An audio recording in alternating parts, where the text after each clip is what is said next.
আল্লামা সাঈদী রহমাতুল্লাহ আলাইকে রাজাকার বানিয়ে দিল। আমি তাকে আজকে শ্রদ্ধার সঙ্গে স্মরণ করছি। আমি যখন প্রথম জেলে যাই, আমার জন্য কিছু হাদিয়া পাঠালেন আর বললেন যে সবর করেন, ইনশাআল্লাহ আল্লাহ তাআলা আপনার জন্য রাস্তা বের করে দিবেন। আজকে আমি তার জন্য খাসভাবে দোয়া করছি, আল্লাহ তাআলা যেন তার মাকামকে জান্নাতের আলা মাকামে পরিণত করে। আমি আপনাদেরকে বলছি, আমাকে যখন পুরস্কার নিয়ে যাওয়া হলো, চোখ বাঁধা, হাতে হ্যান্ডকাপ লাগানো, আমার মনে হচ্ছিল আমি এই এখনই পাখি যখন উড়ার আগে হালকা হয়ে যায়, বিমান যখন আকাশে উড়ে হালকা হয়ে যায়, এখনই উঠবে, ঠিক তেমনি ভাবে আমি আল্লাহর কাছে এখনই চলে যাবো। নামাজ পড়ছিলাম, কেন করে করি, দেরি সহ্য হচ্ছে না, এমন একটা আশা নিয়ে অপেক্ষা করছিলাম। আমাকে গ্রেফতার করা হয়েছিল 2013 সালের 10ই আগস্ট। বিগত সরকারের প্রধানমন্ত্রী তাহাজ্জুদ আদায়কারিনী, হজ ওমরা করে যিনি মাথায় পট্টিও বেঁধেছেন, কোরআন তেলাওয়াত করা ছাড়া যিনি কখনোই সকালে বের হতেন না, ওলামায়ে কেরামদেরকে কারারুদ্ধ করে সব আলেমদেরকে জেলেবদ্ধ করে ইসলামকে ধ্বংস করার যিনি পায়তারা করেছিলেন, যার সম্পর্কে মনে করা হতো অযনানতুম আল্লা ইয়াখরুজু ওয়াযান্নু আন্নাহুম মানিআতুহুম হুসুনুহুম মিনাল্লাহ। আমরাও ধারণা করি নাই যে তার এত সকালে পতন হবে, আর সেও মনে করেছিল মানিআতুহুম হুসুনুহুম হুসুনুল হুন্দুস, হুসুনুল লীগ, ছাত্রলীগের হুসুন, ভারতের হুসুন তাকে রক্ষা করবে। ফাআতাহুমুল্লাহু মিন হাইসু লাম ইয়াহতাসিব। এমন ভাবে আল্লাহ রাব্বুল আলামিন তার পতন ঘটালেন যা সে কল্পনাও করতে পারে না। আমার মনে পড়েছে আব্রাহা যখন খানায়ে কাবা ভাঙতে এসেছিল, তাকে ধ্বংস করার জন্য সে যেমন সবচেয়ে বড় প্রাণী নিয়ে আসলো, আল্লাহ তাকে ধ্বংস করার জন্য সবচেয়ে ক্ষুদ্র প্রাণী পাঠালেন ধ্বংস করার জন্য। ঠিক আমাদের বাংলাদেশের বুকের উপরে যে জগদ্দল পাথর বসেছিল, স্বৈরাচারিণী, নাস্তিক, মোরতাদদের জননী, নাস্তিক মোরতাদদের জননী, ইসলামকে ধ্বংস করার পরিকল্পনাকারীদের রূপকার শেখ হাসিনা যখন এদেশের থেকে ইসলামকে চিরতরে নির্মূল করার জন্য চক্রান্ত করছিল, মুসলিমদেরকে বিভক্ত করে ফেরাউনি কায়দায় সে দেশ চালাতে চেয়েছিল। কোরআনে ফেরাউনের চরিত্র সম্পর্কে বলা হয়েছে, ইন্না ফিরআউনা আলা ফিল আরদ। ফেরাউন তার ভূখণ্ডে একক ক্ষমতা কুক্ষিগত করেছিল। ইস্তাদঈফু তাইফাতাম মিনহুম, এক দলকে সে দুর্বল করে রেখেছিল। ওয়াজালা আহলাহা শিয়া, এবং সে দেশের অধিবাসীদেরকে, জনগণকে বিভিন্ন দলে বিভক্ত করেছিল। ঠিক একইভাবে এই বাংলাদেশের মুসলিমদেরকে, বাংলাদেশের জনগণকে বিভিন্ন দলে বিভক্ত করে ফেরাউনের মতো রাজত্ব করার জন্য পায়তারা করছিল। যারা একটু বয়স বেশি তাদেরকে রাজাকার, যারা যুবক তাদেরকে জামাত শিবির অথবা জঙ্গিবাদী। আমি বলছিলাম এই ফেরাউন যখন বাংলাদেশের বুকে বসে পড়ল, আল্লাহ তাআলা তখন কোনো বড় শক্তি দিয়ে তাকে ধ্বংস করেন নাই, বরং স্কুল কলেজের বাচ্চাদেরকে তার বিরুদ্ধে আবাবিল পাখি হিসেবে প্রেরণ করেছিলেন। আলাম তারা কাইফা ফাআলা রাব্বুকা বিআসহাবিল ফিল আলাম ইয়াজআল কাইদাহুম ফি তাদলিল। তাদের সব চক্রান্তগুলোকে ব্যর্থ করে দিয়েছেন। وأرسل عليهم طيرا أبابيل, ঝাঁকে ঝাঁকে পাখি প্রেরণ করেছেন। আবাবিল মানে আসলে ঝাঁকে ঝাঁকে, তয়রান তো পাখি জানেন।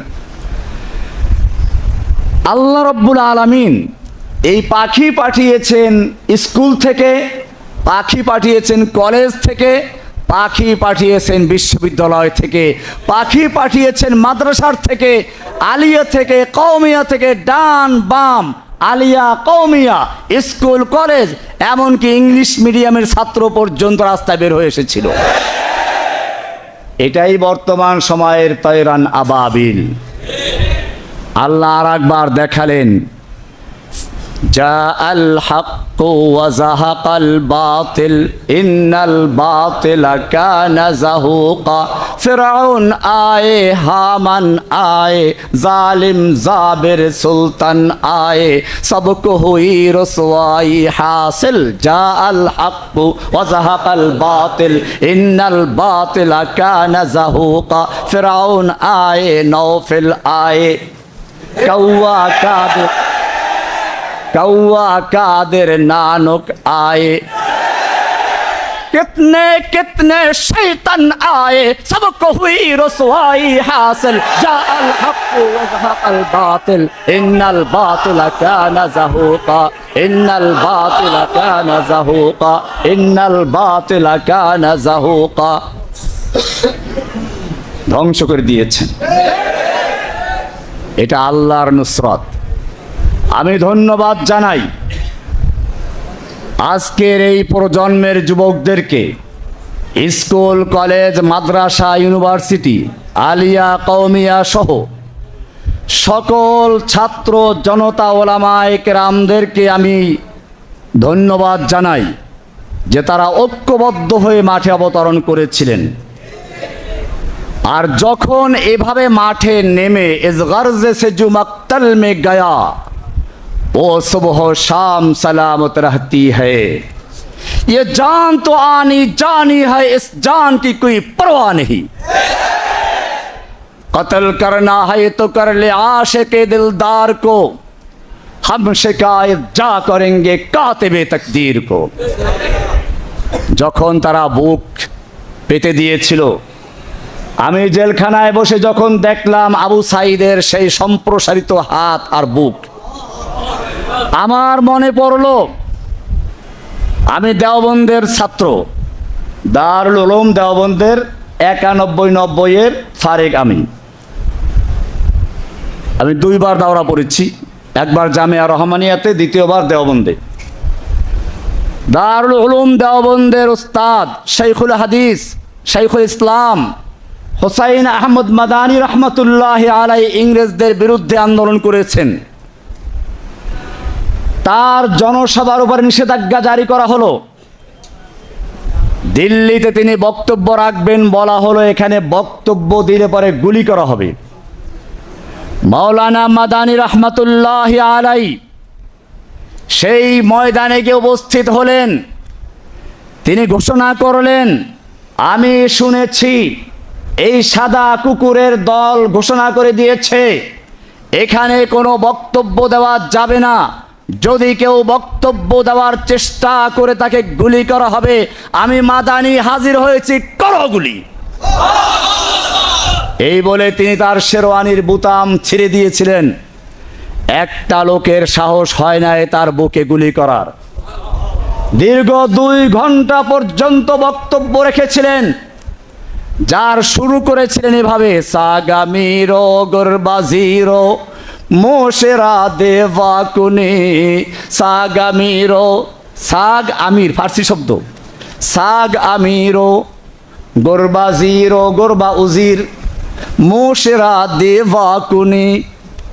সাগ মানে কুকুর, সাগ আমির, কুকুর হচ্ছে বাদশাহ, গরবাজির মানে বিড়াল হচ্ছে মন্ত্রী। কুকুর বাদশাহ, বিড়াল মন্ত্রী, এমপি কারা? ইঁদুর। সাগামিরো গরবাজিরো মোশেরা দেওয়াকুনি, ইচনি আরকানে দৌলত মুলকেরা ভেরাকুনি। এই ধরনের যেখানে সংসদ বসে, যে সংসদের প্রধান হচ্ছে, প্রধানমন্ত্রী হচ্ছে কুকুর, মন্ত্রীগুলো হচ্ছে বিড়াল, এমপি গুলো হচ্ছে ইঁদুর, সেই সংসদ থেকে কোনো কল্যাণ আসতে পারে না, সেই সংসদ জাতিকে ধ্বংস করতে পারে। এভাবে তিনি দীর্ঘ 2 ঘন্টা পর্যন্ত বক্তব্য দিলেন। আবু সাইদের সেই সম্প্রসারিত হাত দেখে আমার সেই কথাই মনে পড়লো, আবার মাদানির শিষ্যরা ময়দানে অবতীর্ণ হয়েছে। আমি যুবকদেরকে বলছি, আমার এই আওয়াজ সারা দুনিয়ায় ছড়িয়ে দাও। যেই জাতির যুবকেরা তৈরি হয়ে যায়, সেই জাতিকে কেউ ধ্বংস করতে পারে না। যেই জাতির যুবকেরা মরতে শিখে, তাদেরকে কেউ দমিয়ে রাখতে পারে না।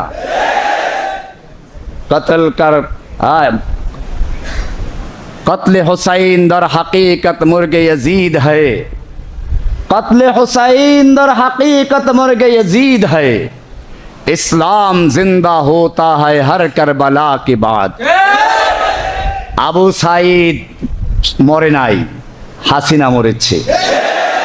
আবু সাইদরা জীবিত রয়েছে, শহীদ হয়েছে, অমর রয়েছে, হাসিনা দেশ ত্যাগ করেছে। আমি ধন্যবাদ জানাই এই যুবকদেরকে। আল্লাহ সুবহানাহু ওয়া তাআলা যুবকদের ব্যাপারে বলেছেন,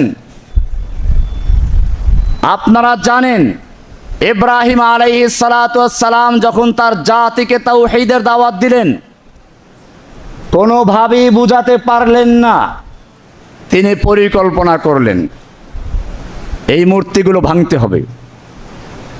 ঘটনা আপনারা জানেন, যখন লোকেরা মেলার থেকে ফিরে এসে দেখলো মূর্তির হাত নাই, পা নাই, কোনো ঝড় তুফান হলো না, ভূমিকম্প হলো না, বন্যা হলো না, এই মূর্তিগুলোর হাত পা ভেঙে ফেললো কে? এটা নিশ্চয়ই কোনো বড় ধরনের ঘটনা ঘটেছে। নমরুদের কাছে চলে গেল, নমরুদ এসে দেখে জিজ্ঞেস করলো, এখানে কোনো যুবক আছে কি যে যুবক এই মূর্তিগুলো দেখতে পারে না? তখন সকলে উত্তর দিল, ক্বালু সামি'না ফাতান ইয়াযকুরুহুম ইউকালু লাহু ইব্রাহিম। হ্যাঁ, আমরা একজন যুবক সম্পর্কে শুনেছি যে এই মূর্তিগুলোর সমালোচনা করে, যার নাম হচ্ছে ইব্রাহিম। কেন যুবকের প্রসঙ্গ আসলো? নমরুদ বুঝতে পেরেছিল এই মূর্তি ভাঙ্গা পর্যন্ত শেষ নয়। এই মূর্তি ভাঙ্গা হচ্ছে এই সমাজকে পরিবর্তন করে, মূর্তির সমাজকে ভেঙ্গে দিয়ে তাওহীদের সমাজ গড়ার জন্য এক সুপরিকল্পিত পরিকল্পনার অংশের সূচনা হচ্ছে মূর্তি ভাঙ্গা। আর এই রকম কোন পরিকল্পনা কোন বুড়া মানুষের মাথায় ঢোকে না, ঢোকে তো যুবকের মাথায় ঢোকে। সেজন্যই বলা হয়েছে সামি'না ফাতান ইয়াযকুরুহুম ইউকালু লাহু ইব্রাহিম। একজন যুবক আছে যে যুবক মূর্তিগুলোর সমালোচনা করে, তার নাম হচ্ছে ইব্রাহিম। ইব্রাহিমের ইতিহাস আপনারা জানেন। আসহাবে কাহাফ সম্পর্কে আল্লাহ বলেছেন, ইন্নাহুম ফিতয়াতুন আমানু বিরাব্বিহিম। ইন্নাহুম ফিতয়াতুন, ওরা ছিল কতগুলো যুবক। কি ছিল? যুবক ছিল। আমানু বিরাব্বিহিম, তারা তাদের রবের উপরে ঈমান এনেছিল। ওয়াজিদনাহুম হুদা, আমি তাদের হিদায়াতকে আরো বৃদ্ধি করেছি। ওয়ারাবাতনা আলা কুলুবিহিম ইয কামু, যখন শাসকদের সামনে দাঁড়িয়ে তারা বক্তব্য পেশ করছিল, তখন তাদের দৃঢ়তা, তাদের ঈমানের শক্তি আমি আরো বৃদ্ধি করে দিয়েছিলাম। এখানেও ছাত্র আন্দোলনের নেতাদেরকে যখন গ্রেপ্তার করে নিয়ে গেল, খাওয়া দাওয়াও করালো, আমি ভয় পেয়ে গিয়েছিলাম যে এইখানেই শেষ হয়ে যায় কিনা। কিন্তু আবারও তারা প্রমাণ করলো, ওয়ারাবাতনা আলা কুলুবিহিম ইয কামু, যখন তারা শাসকদের সামনে দাঁড়িয়েছিল, তখন আল্লাহ বলেন আমি তাদের অন্তরকে শক্ত করে দিয়েছিলাম, দৃঢ় মজবুত করে দিয়েছিলাম, যাতে করে তারা বাতিলের সামনে মাথা নত না করে। মর্দে মোমিন বাতিল সে হরগিজ খৌফ খা सकता नहीं, सर कटा सकता है लेकिन सर झुका सकता नहीं।